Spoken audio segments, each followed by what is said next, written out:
Blog Talk Radio.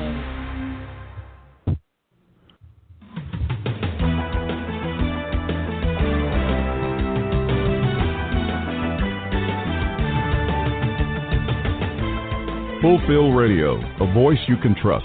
Broadcasting live presents Two Guys and a Bible with Don Preston and William Bell. Join us each week at 7 p.m. Eastern, 6 p.m. Central as we bring you exciting, sound, challenging, and comforting messages regarding the end times. Thank you for tuning in today. Don Preston is the founder of Preterist Research Institute, or PRI. Don is a prolific author, having written and published 19 books, a host of audio and DVD studies, and is a debater and defender of the full preterist view. His websites are BibleProphecy.com, Eschatology.org, and DonKPreston.com. William Bell is the founder of AllThingsFulfilled.com Ministries and has a website bearing the same name, and has authored 3 books, audios, and DVDs. He has published hundreds of articles and recordings. And now, ladies and gentlemen, welcome to Two Guys and a Bible broadcast with Don Preston and William Bell.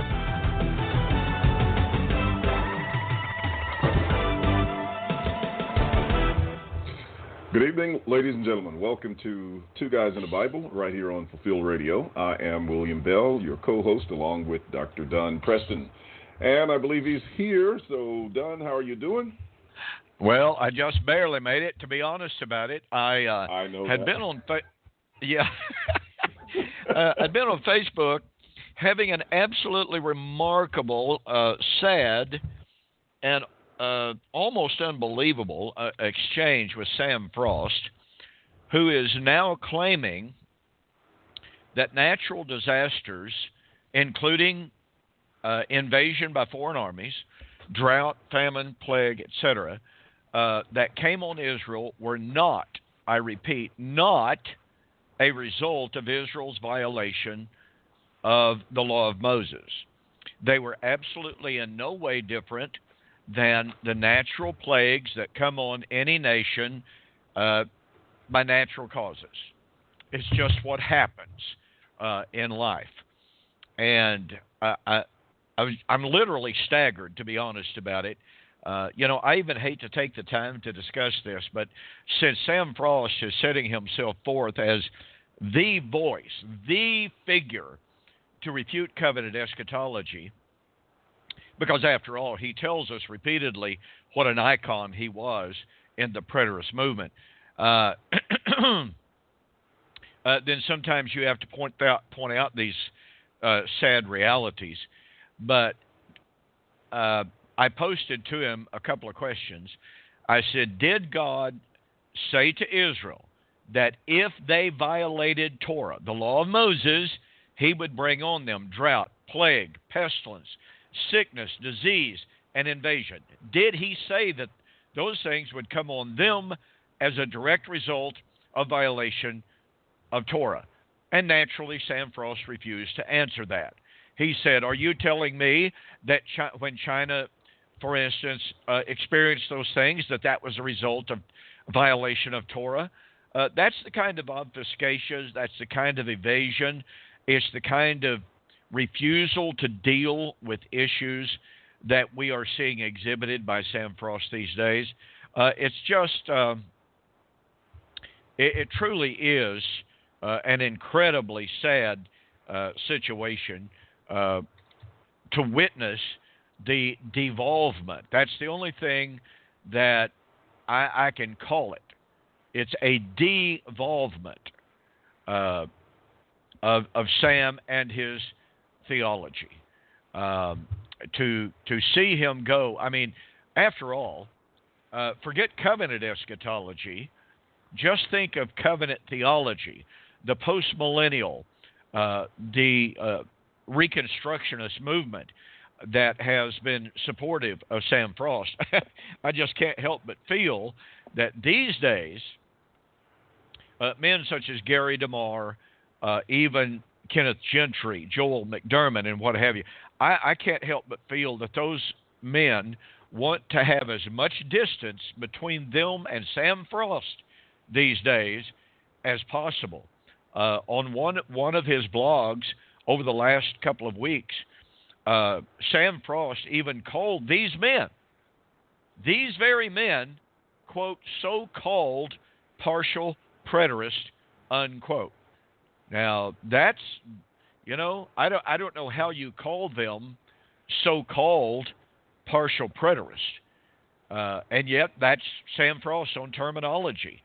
And so when you look at postmillennialism, when you look at Reconstructionism, they are absolutely firm advocates. They teach vehemently that God's curses, and that includes national invasion, drought, famine, earthquake, etc., would come on Israel as a direct result of her violation of Torah, the law of Moses.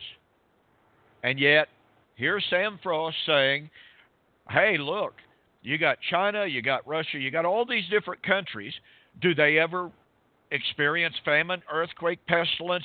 Do they ever experience armed invasion? Does that mean they're under Torah? This is really such, let me use my Latin term that I coined years ago, argumentum ad desperatum, in order to avoid the centrality of covenant in God's dealings with Israel. I mean, if you take the position, as Sam Frost did in this Facebook exchange that I was having right up to 11 seconds before I logged on here, if you take that position, then you truly cannot argue that Israel even had a distinctive covenant with Yahweh at all, period. Because those covenantal sanctions of covenantal wrath were part and parcel of God's covenant with Israel, and God said he gave his law to Israel and to no other nation. So, I'm just staggered. I am deeply saddened when I read, you'll have to forgive me here, when I read such nonsensical, ridiculous comments coming from a man who is claiming to be some kind of a scholar and claiming to be the voice to refute covenant eschatology. And yet, when you ask him these very, very simple questions based upon the explicit statements of Scripture, you violate the covenant, I'll bring these curses on you. When he refuses to deal with those explicit statements of Scripture. And by the way, for those listening, both tonight live and for those who will listen on the archives, I recommend that you just go and you spend some time with Leviticus chapter 26. 7 times God said, if you break my law, here's what I'm going to do. And those here's what I'm going to do statements included famine, earthquake, pestilence, invasion, and captivity. Now, we take Sam Frost, newly developed, newly evolving, I call it devolvement, theology, and there was absolutely nothing. There was no covenantal wrath at all to come on Israel that was in any way as a result of her violation of Torah. End of story. It's just natural phenomena that happen to any nation, every nation, in the flow of human history. Could it be possible? Go ahead. That Sam is moving in the direction of Zionism, since he's having a problem dispensing with any judgment and passing away of national Israel in the Scripture? Just a question. Well, William, I have been saying, I am on record as saying, I posted it on Facebook a couple of times over the last few weeks, that over the last year or so, perhaps even longer, Sam Frost has been moving almost inexorably toward dispensationalism, i.e. / Zionism. Just this last week, Sam Frost made a post that indicated, he did not say it verbatim, he did not say it explicitly, but he indicated that he believes that the land still belongs to Israel today. Well, let's face it.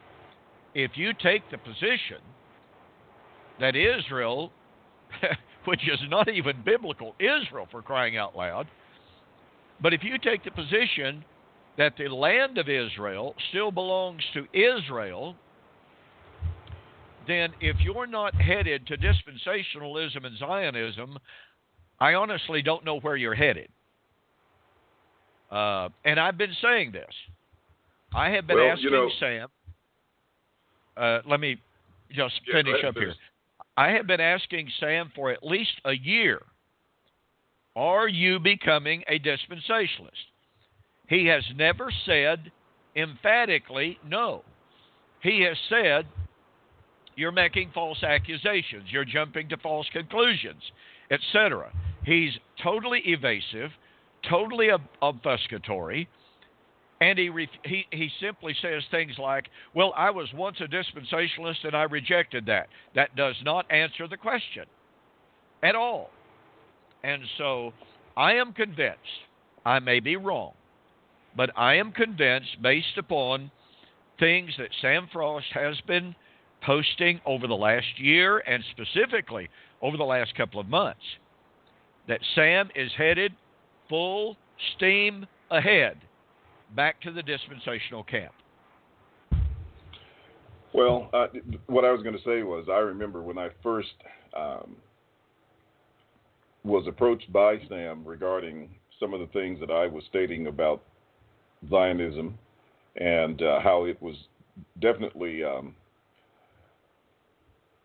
refuted through the preterist view, that he sort of took that as, and, of course, at that time, I don't think he was, necessarily leaning in that direction, but he did sort of express some surprise that I even brought that up, which, and indicated that he had some favorable leanings toward Israel.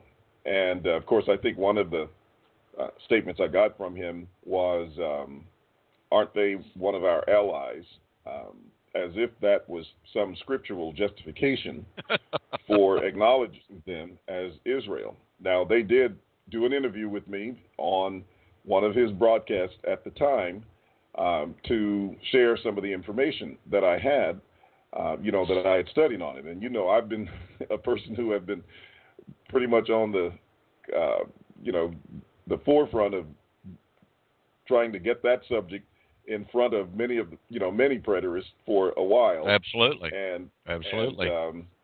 So I'm interested, just it's intriguing to hear you say that about him, but I wouldn't be surprised if that is definitely, the direction that he's going. So just to hear you talk about it sort of confirms some suspicions that I have as well. Well, it's amazing, and as I said, I've been saying this for a long time now. You cannot take some of the positions that Sam Frost is taking right now and not wind up consistently, logically, in the dispensational camp. He can flail around, and deny all he wants to. But I have watched Sam devolve ever since he left preterism. I have watched Sam devolve. I have watched him develop some absolutely incredible absolutely novel, if not to say downright eccentric theological positions. And, of course, this is all the more abundantly strange since Sam is one that constantly tells us that he is orthodox, that he is creedal, that he takes the positions of the historical church. And yet, I'll guarantee you, this new position, that is that Israel was not destroyed as a result of covenantal sanctions from the law of Moses, you're not going to find that in the patristics. You're not going to find that in the early church in which they ever comment on this relationship. The early church very clearly saw that Israel was destroyed because, number one, they killed the Lord. Number two, because they violated the law, their own law. And guess what? Josephus certainly saw that the fall of Jerusalem in AD 70 was as a result of Israel's violation of God's law. He certainly did not share Sam Frost's new, novel, and eccentric idea that, hey, the fall of Jerusalem has nothing to do with God's covenant with Israel, has nothing to do with Israel's relationship with Yahweh. It's just, hey, things happen. Nations rise, nations fall, no big deal. Nothing to see here. That's Sam Frost's new position. Covenant played no part in Israel's blessings or cursings. Nothing. And yet it's real interesting, William. In Zechariah chapter 11, verse 9 and following, the Lord said that the time was coming in which he would break his covenant with both houses of Israel. Now remember, this is Zechariah. And I'm going to pull this up just very, very quickly, if you'll give me just a moment, because I want to read this so that everyone can catch the power of this. What did I do here? Oh. Well, I have it here if you want me to read it. Okay, let me pull it. Verse 9. Yeah, let me skip down there. I'll start with verse 7 if you don't mind. Sure. We could actually read the entire chapter. The Lord is saying that the time was coming in which he would no more pity the inhabitants of the land. And he says, I will give everyone into his neighbor's hand, into the hand of his king. They shall attack the land. I will not deliver them from their hand. Now remember, this is written after the destruction of Jerusalem in 586 BC. So he says, Zechariah 11, verse 7, so I fed the flock for slaughter, in particular to the poor of the flock. I took for myself 2 staffs, the one I call beauty and the other I call bonds, and I fed the flock. I dismissed the 3 shepherds in 1 month. My soul loathed them, and their soul also abhorred me. Then I said, I will not feed you. Let what is dying die, what is perishing perish. Let those that are left eat each other's flesh. And I took my staff beauty, cut it in 2, that I might break the covenant that I had made with all the people. So it was broken on that day. Well, in Deuteronomy chapter 28, the Lord said that the time was going to come when, as a result of Israel's violation of the covenant, he said that the dainty woman would eat the flesh of her own child. Here is the Lord writing or speaking after the fall of Jerusalem in BC 586, saying that the time was going to come in which they would eat one another's flesh. And, by the way, folks, let's not forget, Josephus records this taking place in 70 AD. But it was in that day that the Lord said, I will break my covenant that I had made with all the people. So, in the day in which they ate the flesh of their own children, God would break his covenant with them. He would bring those covenant curses of eating the flesh of their children as a result of the war. And again, Josephus records this. This cannot be referring to BC 586. From BC 586 until 70 AD, there were 19, according to my count in historical sources, there were 19 different sorties, invasions of Judea, but never, ever, ever anything that even closely resembled the war of 66 to 70. And, I mean, when you talk about those invasions, those conflicts, even those sieges at times, Neither Josephus or any of the other historians describe anything closely resembling what happened in AD 70. Not one of them, to my knowledge, records the inhabitants eating their own children. So you can't point to any other time from the time of Zechariah until AD 70 when this passage was fulfilled. That's the point. This was fulfilled in AD 70. And by the way, the rabbis agreed with that. I should point that out. And so, and the scholars are just pretty clear on this as well. So AD 70 is the fulfillment of this passage when they would eat the flesh of their own children. But that's the day, that is the time in which God said, I'll break my covenant with them. So, for Sam Frost or anyone else for that matter, to jump up and to say, well, no, God was finished with his covenant at the cross. God nailed the Mosaic law to the cross. Well, God said he was going to break his covenant in the day when they ate each other's flesh. So that doesn't fit. It just simply does not fit at all. And by the way, this day is not a 24-hour day. It's the generation in which they would weigh out the 30 pieces of silver for the Lord. That's the day. But you cannot dichotomize between the day in which they would weigh out the 30 pieces of silver and the time when they would eat one another's flesh. You can't separate those. It's all in the same day. And that's the point. So again, I'm just staggered when I read comments, such desperate, unmitigated desperate comments from Sam Frost as he attempts to deny the reality that the Mosaic Covenant passed away in AD 70.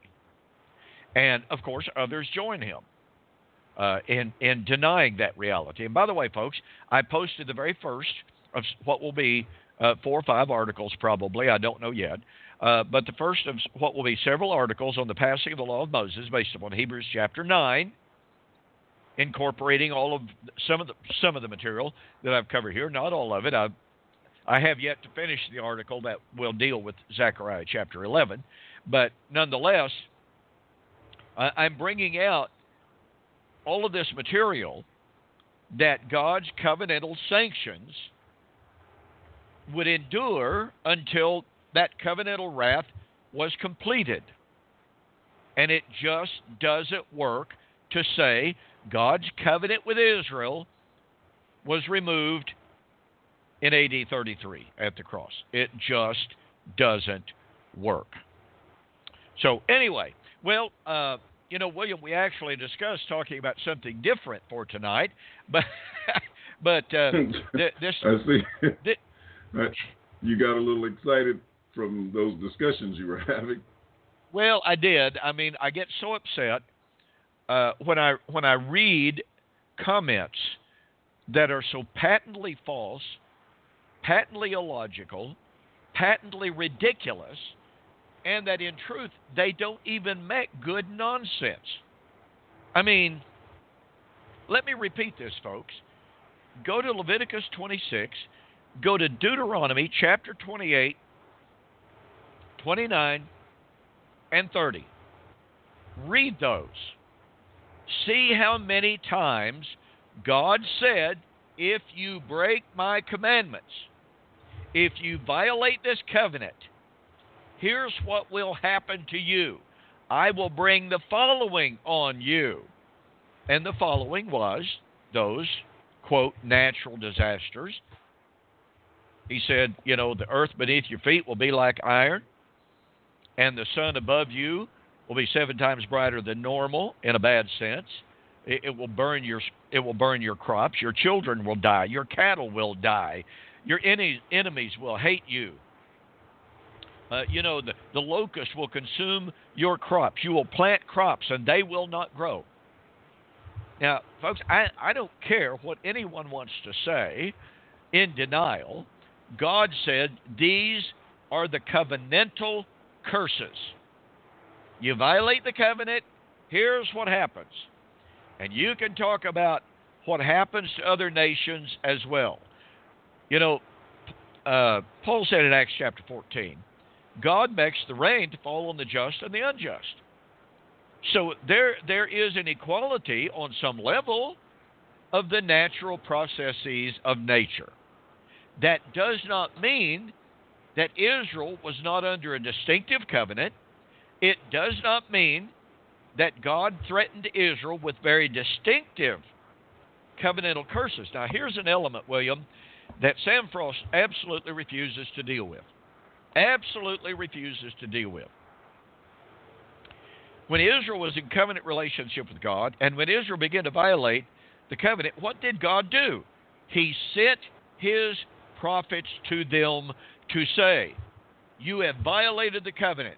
If you continue to violate the covenant, God is going to bring on you the curses of the covenant. All you got to do is read the book of Amos. The book of Amos is exactly and precisely this scenario.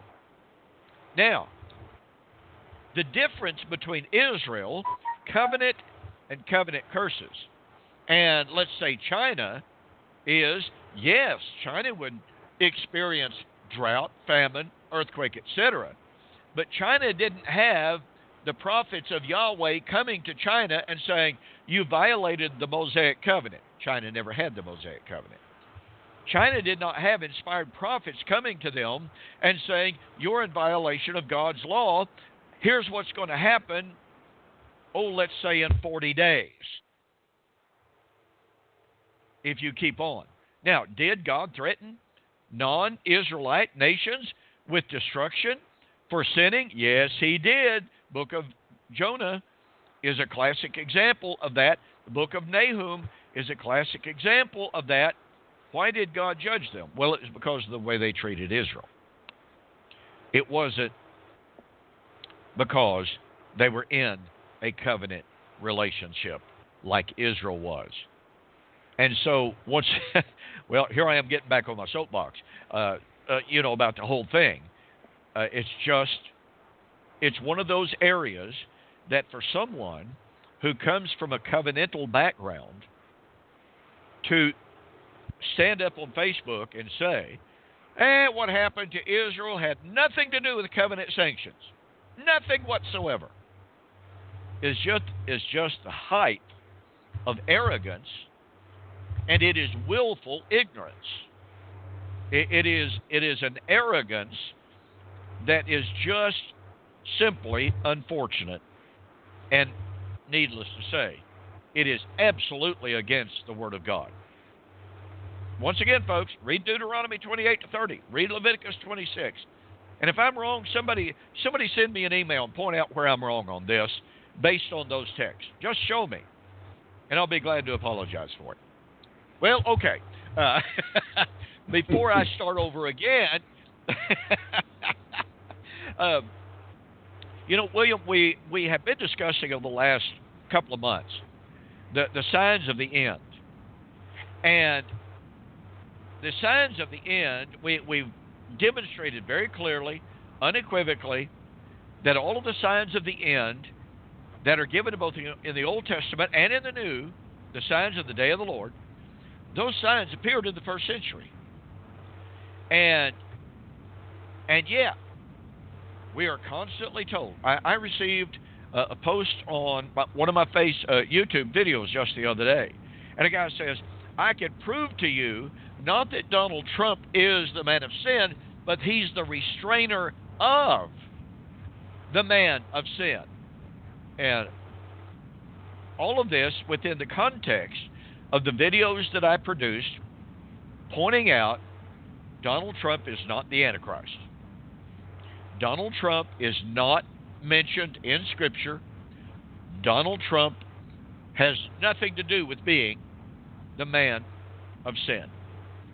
Well, as I've shared on this program before, when I posted those videos, immediately people began to attack me mercilessly, saying, I just didn't know the Bible. I just didn't know anything about Bible prophecy, etc., etc. Well, when this gentleman posted and says, I can prove to you that Donald Trump is the restrainer. Not the man of sin, but he's the restrainer. Would you be willing to listen? And I posted back, and I copied and pasted from 2 Thessalonians chapter 2, verse 5 and following. Paul says, and you know who or what, depending on how you render the Greek there, you know who is restraining him, restraining the man of sin. The restrainer was already alive, already at work, already restraining the man of sin when Paul wrote 2 Thessalonians. Now, unless Donald Trump is 2,000 years old, it's going to be kind of tough for him to be the restrainer. And so I posted something like that, and in more of a gentlemanly way, I might add. And I just pointed out, Donald Trump cannot be the restrainer. He was not alive when Paul said this, but Paul said the restrainer is already at work. He's already restraining. You know who is restraining him. I've not received an answer to that. Well, here's something else, and it's related to 2 Thessalonians chapter 2. And this is what we want to begin discussing this evening here on this program. We are told that in the very, very near future, obviously, that's what all of the dispensationalists claim, in the very, very near future, the rapture is going to take place. Immediately after the rapture of the church, that is, removing the church from the earth, the man of sin appears, and he signs a peace treaty with Israel. Now, mind you, how Lindsay was saying in the 1980s, the man of sin is alive somewhere in Europe today. Late great planet Earth. 1980s, countdown to Armageddon. So in the 1980s, the man of sin was supposedly alive, meaning the restrainer was already active. Well, here's the thing. Here, according to Paul, the man of sin was sitting in the temple of God at that very time. He sits in the temple of God. Well, the dispensationalists go to that passage and they say, well, okay, since the rapture hasn't happened, and since the temple that was standing in Paul's day was still there, and since the man of sin had not been revealed yet, that must mean that the man of sin, the restrainer, is still future after the destruction of the Jerusalem temple in AD 70, and that must mean that the man of sin will appear after the rapture. He will sign a peace treaty with Israel, allowing Israel to rebuild the temple at Jerusalem. Thomas Ice says that temple will be rebuilt, and, quote, traditional Judaism, unquote, will be restored, and the sacrifices will once again be offered there in that Jerusalem temple. Now, 3.5 years into that peace treaty with Israel, and William, you think about this. How long did it take Herod's temple to be built? Do you remember? I'm not sure. Well, they said 40 and 6 years was his temple in building. Yeah. But didn't they continue that all the way up to, or at least refurbishing it all the way up to around 66 AD, right? Yes, indeed. 64 or 65 is my understanding. Okay. All right. So here, the Jews, with according to Josephus, there were 100,000 workmen working on the Jerusalem temple at different times. And the Jews said, it has taken 46 years to build this temple, and you're going to tear it down and rebuild it in one day. And, of course, they did not understand Jesus. So here's the question. From the time that the man of sin ostensibly signs a peace treaty with Israel and allows them to rebuild the temple, 3.5 years later, he turns on them and begins to persecute them, and the Jerusalem temple is destroyed. That means, William, that in 3.5 years, the Jerusalem temple will be rebuilt. Now, I don't know how they're going to get that done if it took 100,000. By the way, some sources want to say 10,000 workers. Josephus seems pretty clear that it was 100,000, if my memory is serving me correctly. I'll have to go back and double check that. But the point is, Herod had a massive, virtually unlimited workforce available to him to rebuild that temple. And it took 46 years. And we're supposed to believe that the man of sin is going to give Israel permission to rebuild the temple. Let me see here. There's a slight obstacle to rebuilding the Jerusalem temple if you accept the current location of the Al-Aqsa Mosque as the proper location of the Jerusalem temple. Now, I understand, according to Ernest Martin and several other historical sources, some pretty fine scholars, as a matter of fact, they really believe that the true, the real, and the proper location for the Jerusalem temple is actually, I think it's, Williams, to the south and west of the Al-Aqsa Mosque? Is that right? Is that correct? I can't recall, but I know that it's not on the site where the mosque is at the present time. Correct. I'll have to go back and refresh my memory on that. I've read it a million times and still can't remember it. But, number one, the very idea that there would not be radical, massive riots in Jerusalem by the Muslims if they believed that Israel was going to try to build a temple that close even to the Al-Aqsa Mosque. You think there wouldn't be massive, violent riots if they began to try to do that? Mm-hmm. And, needless to say, if the Jews jumped up and said, hey, the man of sin has given us permission to build our temple right there where the Al-Aqsa Mosque is. Don't you know that the Muslims are just going to say, okay, that's cool, no problem whatsoever, dudes. Come on over, get your bulldozers, just bulldoze down the second most holy place in all of Islam, or the third, depending upon which view you take. And so we're supposed to believe that these obstacles would be summarily solved, dismissed, resolved overnight, and then this massive rebuilding of the Herodian temple, which, remember, took 46 years, and that's going to occur in 3.5 years.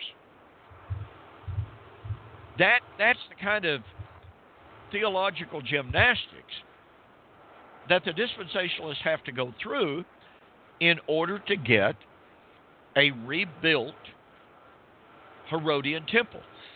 And by the way, that reminds me, I'm going to have to ask my friend in Jerusalem, my Hebrew scholar, what his view is on the location of the proper, true location of the Temple Mount, to see if he accepts the alternative position for the location. That will be interesting to ask him and see what he thinks about that. But all of this said, folks, is focused on the idea of the temple. Now, let me remind you that in the dispensational paradigm, we don't just have a rebuilt temple. We will have what, for lack of better terminology, we will call the Antichrist, the man of sin temple. Because after all, he's the one that authorizes it. He's the one that bankrolls it, supposedly. And so you've got the man of sin temple, but according to some dispensationalists, That temple is then destroyed, guess what? By the man of sin himself, as he engages in an all-out assault and persecution of the Jews in the middle of that 70th week of Daniel, the 7-year tribulation period.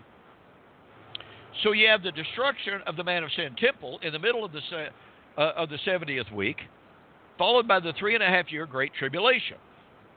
At the end of the Great Tribulation, at the very climax of it, the Jews cry out in desperation for Yahweh to send his deliverer,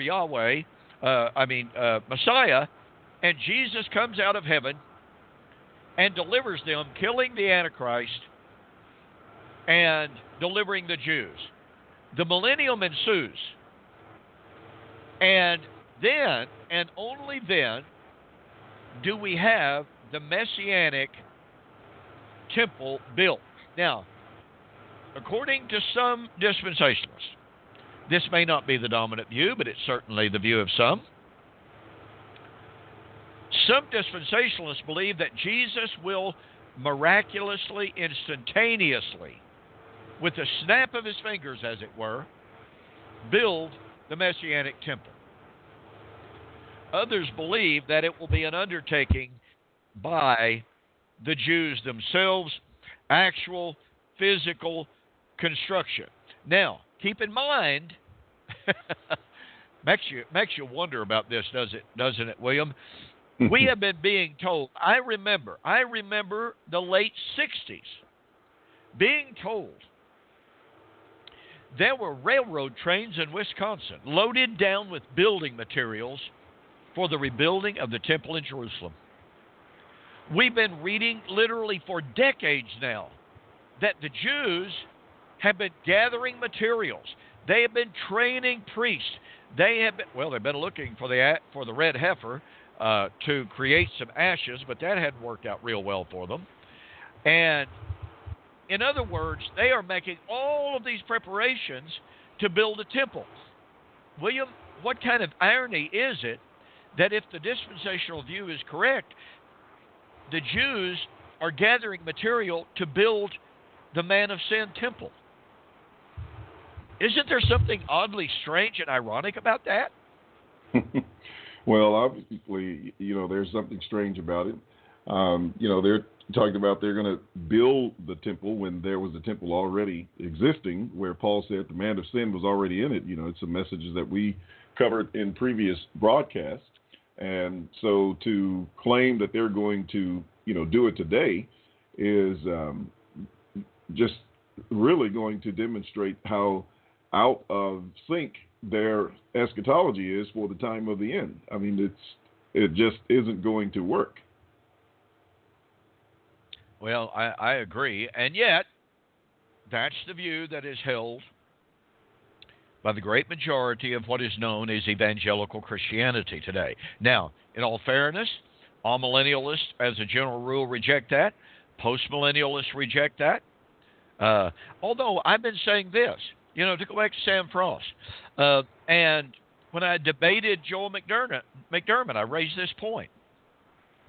If the postmillennialists and Reconstructionists are looking for a literal physical kingdom on earth, are they not, or should they not, be looking for a reconstructed literal physical temple? Because after all, in the proposed temple, in the prophesied temple, which they say will take place on earth, guess what? There's a temple, and it's in Jerusalem. So, it makes you wonder how anyone could argue for a future coming physical temple, physical earthly kingdom, and yet at the same time reject the idea of a literal physical temple. I mean, after all, those Old Testament prophecies of the kingdom, which our postmillennial friends say is talking about an earthly physical kingdom, they're also talking about a temple. They talk about sacrifices. it would be rather disingenuous, would it not, for them to say, oh, well, no, that's a spiritual temple. No, those are spiritual sacrifices. Well, wait a minute. But it's a physical earth? These are just some of the inconsistencies that abound with the dispensational and the postmillennial views. And I've got to share this. One of our listeners, Rod Rupert, just asked this in regard to the proposed destruction of the temple after 3.5 years. Rod's got a great sense of humor. He goes, not sure of the laws in Israel, but I wonder if they could even get the environmental impact statement approved in 3.5 years to rebuild the temple. And by the way, the Al-Aqsa Mosque is on the southern area of the Temple Mount. Okay, thank you, Rod, for that correction. But that's great. Could they even get an environmental impact statement in order to rebuild the temple? That's wonderful. I love it. In America, it might take 10 years to get that kind of environmental impact. So, but here's the deal, folks. There's no question whatsoever that in the Old Testament, we have the prophecies and the predictions of a coming Messianic temple. This lies at the very heart and the very core of dispensationalism. And by the way, folks, I know that you're familiar with Dr. Michael Brown, that I've debated twice. I have been trying repeatedly to get Dr. Brown to debate me on one of two issues. Number one, was the restoration of Israel in 1948 the fulfillment of Bible prophecy, yes or no? Or, number two, will there be a restored, literal, physical temple in the future coming millennium with the restoration of animal sacrifices? Now, unfortunately, after our first two debates, Dr. Brown seems entirely unwilling to debate me again. But if you'd like to hear and witness a debate on one of those two topics, let me recommend that you go to Dr.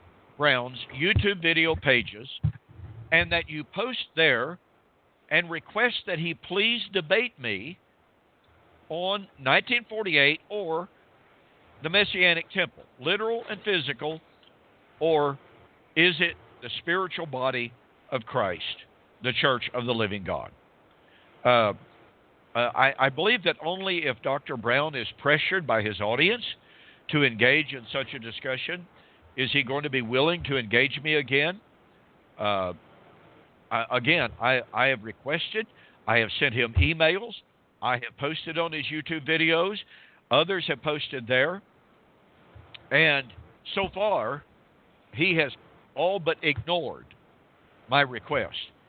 But if others, and if enough others, were to post there requesting such a debate, it is possible that he would agree to do so, because he certainly wants to discuss the things that are of interest to his audience. So let me urge you to do that. Well, again, there's no doubt that in Messianic prophecy, the temple of God plays a vital and a central role, just as Zion plays a vital and a critical role in Messianic prophecy. Now, William and I are not going to cover the ground again that we covered in our extensive, in-depth discussion of the city Zion in Messianic prophecy.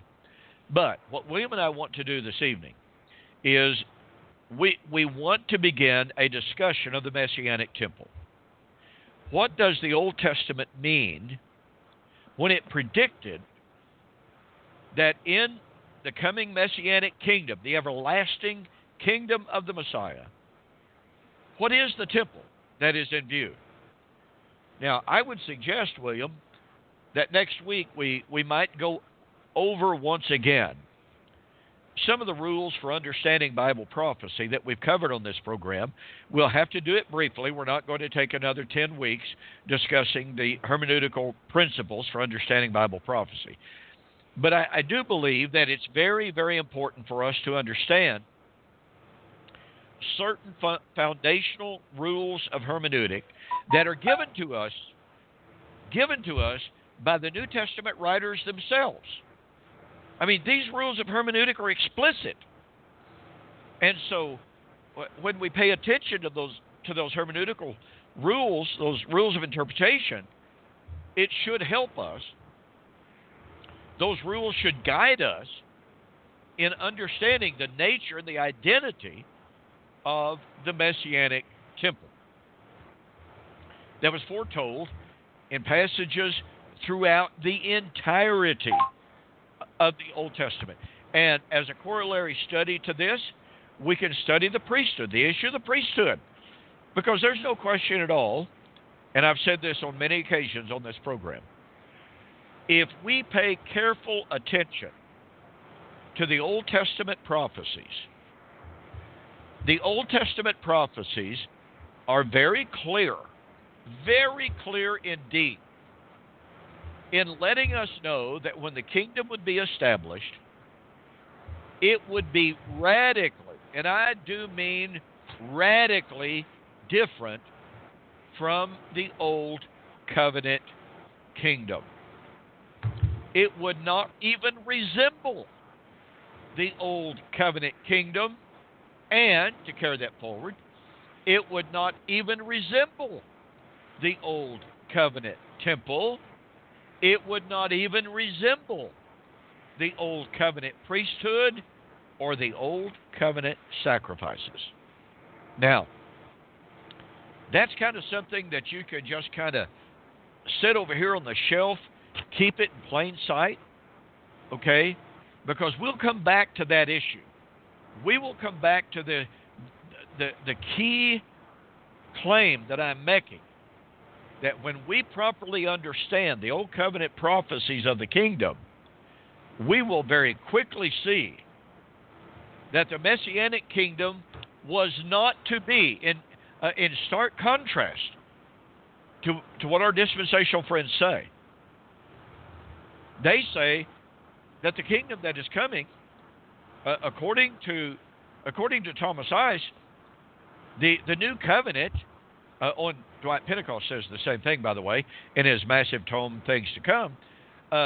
Dwight Pentecost says that the new covenant to be established when Jesus comes will not be the restoration of the Mosaic law, although it will be strangely similar to the Mosaic law.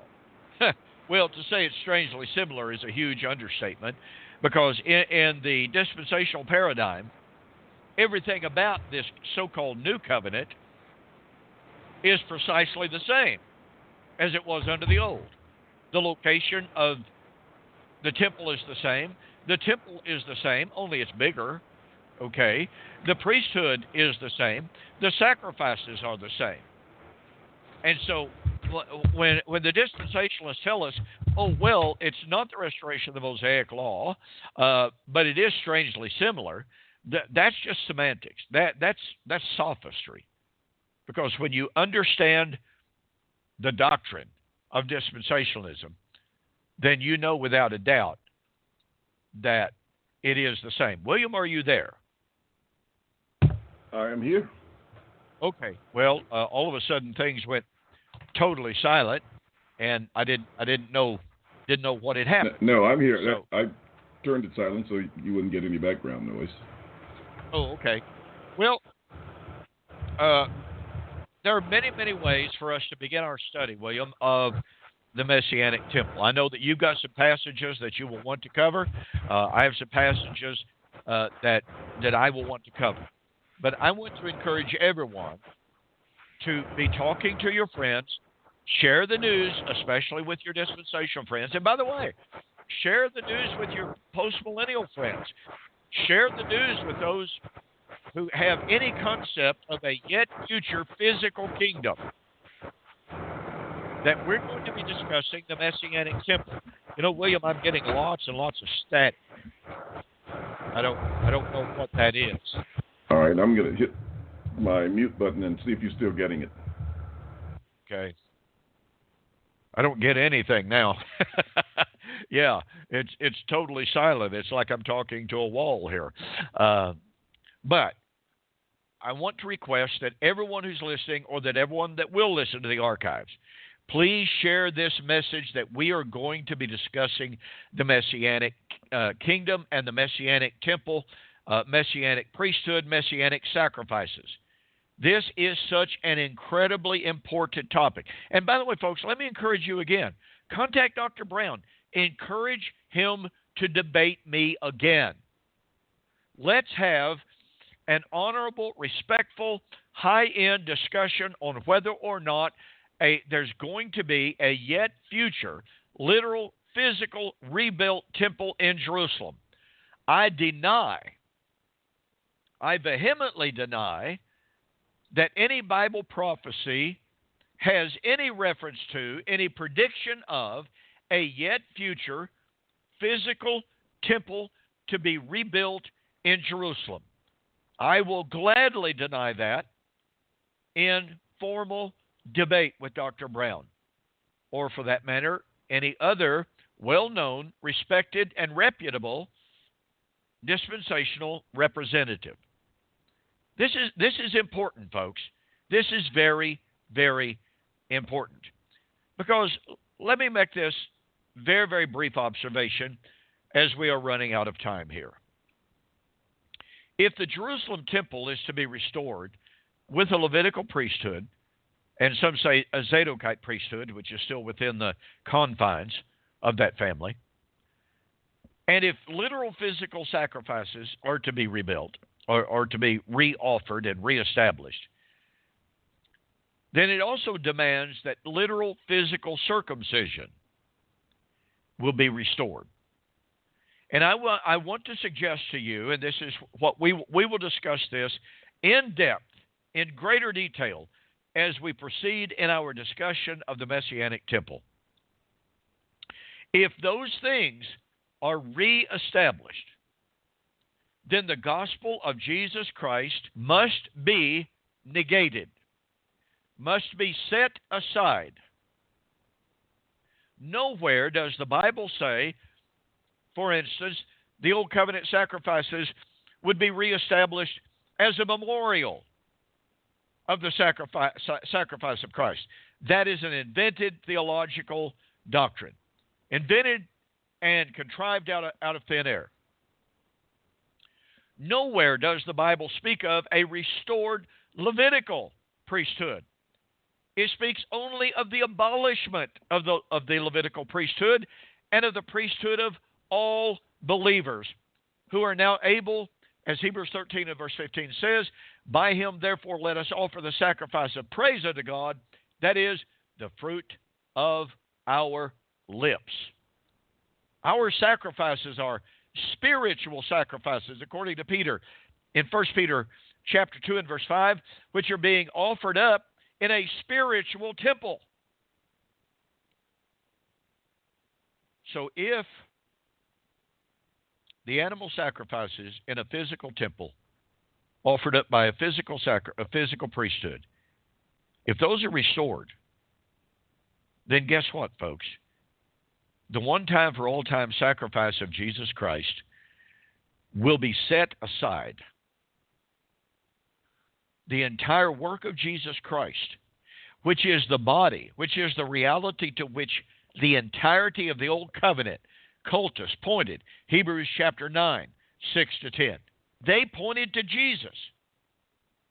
Jesus doesn't point to them. They pointed to Jesus. And thus to reestablish that temple, physical temple, with a physical priesthood, physical altar, physical sacrifices, is to set aside the finished work of Jesus Christ. You see, we can't talk about just the Messianic Temple, because the temple was in the mindset of the ancient Hebrews It involved everything. It represented Israel's covenant relationship with God. It represented the covenant itself. Pardon me. It was the center of their world. It was the locus and the focus of their identity when God destroyed the Old Covenant Temple in AD 70. It took away once and for all the exclusive, distinctive covenant relationship that God had with a singular bloodline people, so that now whosoever will may come and be a part of the city of the living God. Well, we are out of time. Thank you so much for joining us this evening on Two Guys and a Bible here on Fulfilled Radio, a voice you can trust. Please be looking forward to our study of the Messianic Temple in the weeks ahead. William, thanks. It's always great to be with you. With this, I'm going to say good night and God bless.